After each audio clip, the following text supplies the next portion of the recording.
Hey you guys, and welcome to Road to Reconstruction. It's me, Cece, and I've had the surgery. Anyway, I wanted to tell you about the whole process, start to finish, of what happened during my surgery, as far as I know. So, I had to be at the hospital at 5:30, so I woke up around 4 just to my prep, skin prep. So I had to do a skin prep shower the night before with Hibigwens, and a skin prep shower in the morning, and then put on brand new clothes, a button up clothing. Next, we just went to the hospital. My mother met me there, and my husband was with me. And they had to wait in the waiting room while I was sent to do to get ready for the surgery. So what they did was they took my vitals. They made me do a pregnancy piss test. What else did they do? I had to put on a gown, no underwear, nothing. And I just had to wait. They gave me a warm blanket, made sure that I was comfortable. We talked for a while, and it took about 2 hours.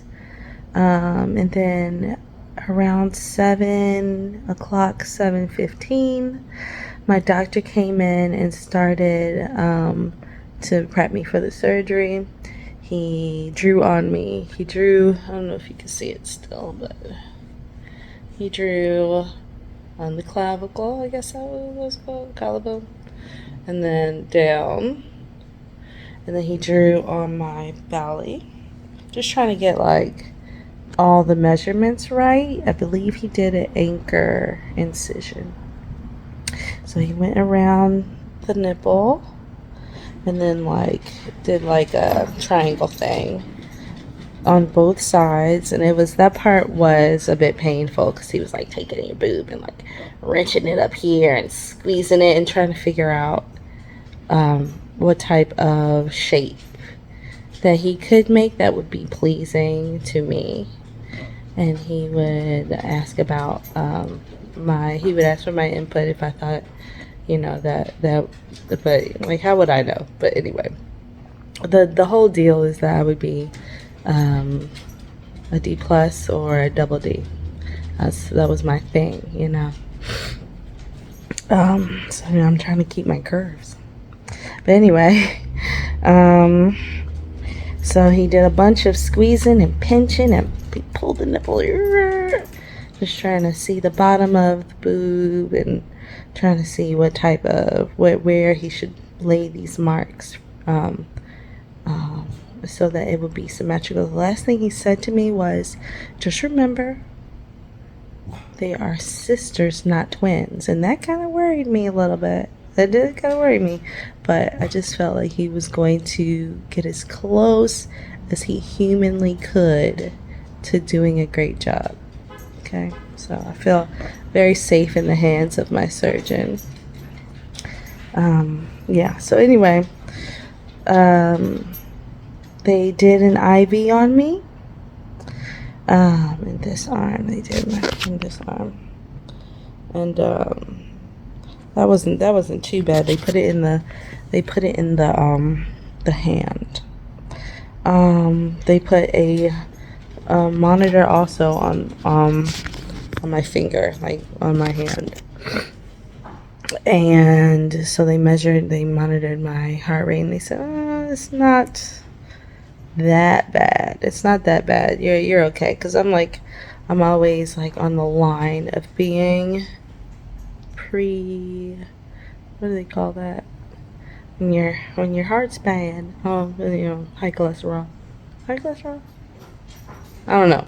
Anyway, I'm always on that line. I'm like right before one has to start using metformin and all that type of stuff. Anyway, so I'm ready for the surgery. My parents are there. They watched the doctor draw on me and everything. The anesthesiologist came in to talk to me about what was going to happen, and and then they walked me. I said my goodbyes to my family. See you later.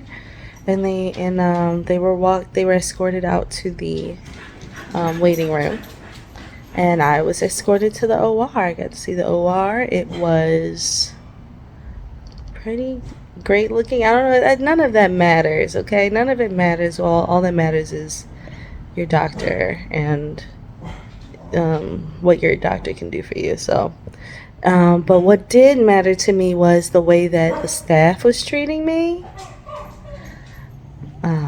The way that the staff was treating me was pretty great. They were. Hold on 1 second. Anyway, so yeah, I saw the OR. Very bright lights in my eyes, and the people that were around me, the assistants to the anesthesiologist, and everybody in the room. What I loved, most of the people that were in the room were black. It really put me at ease, and they really made me feel comfortable that my life was in their hands and that they were going to take care of me. So I felt really at peace about the whole process, down to whoever was holding my hand at the end, or not at the end, but during the procedure, and lulled me into my anesthesia fog / sleep. Now, they did let me know that I was going to be that they were going to stick a tube down my throat so that the machine could breathe for me. They did say I was going to have a sore throat, and I did. So it is my 3rd day out of surgery, and I had a sore throat for 2 full days. I could barely talk after the surgery because they had just taken it out right before they woke me. So that is nice. I don't know what's the usual deal, but they did remove it before they woke me. And they said, "Oh, hey, Cece." I remember waking up in the OR, and they were like, "Hey, how you doing?" I said, "Oh, I'm fine. I'm fine. Oh my God, how do I look?" They took me out of there. They rolled me out of there in a hospital bed and rolled me into the recovery area. And they gave me tea. They didn't have anything hot. I feel like my throat would have recovered better if they gave me something hot, but they didn't do that for, I don't know for what reason. I think they monitor you for a little bit longer when your temperatures and everything, because that could be a early indicator of infection. So yeah, they made me breathe on a spirometer to help me wake up my lungs, help my body get going out of anesthesia. My family showed up, and they tried to hold my hands as best they could because I still had the IV in. And I sat there for about an hour, and I was just like ready to go. Like, I didn't even want to be there. I wanted to be home, laying down and recovering. So I saw, who did I see there? I saw my sister came, my brother came, and he was a big part in helping my husband feel comfortable with the whole procedure, and just like completely distracting him from what's going on. My sister came in to just check on me, make sure everything was going correctly. And yeah, I was so kind of out of it that I didn't even realize that I couldn't really walk yet. So when I finally got up to put my clothes on, and I had to get help putting my clothes on, I could barely walk. Like, I was dizzy, like, when I sat up. But when I was down, I was fine. I was gabbing, everything was fine. But when I got up, oh, the room was like spinning, and yeah. But I was just so happy that I came out of it okay. I'll probably I'm gonna make another video about my recovery period. Today is technically the 2nd day of my recovery, and I have a follow-up tomorrow.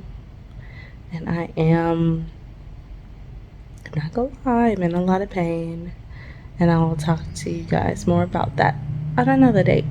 Okay.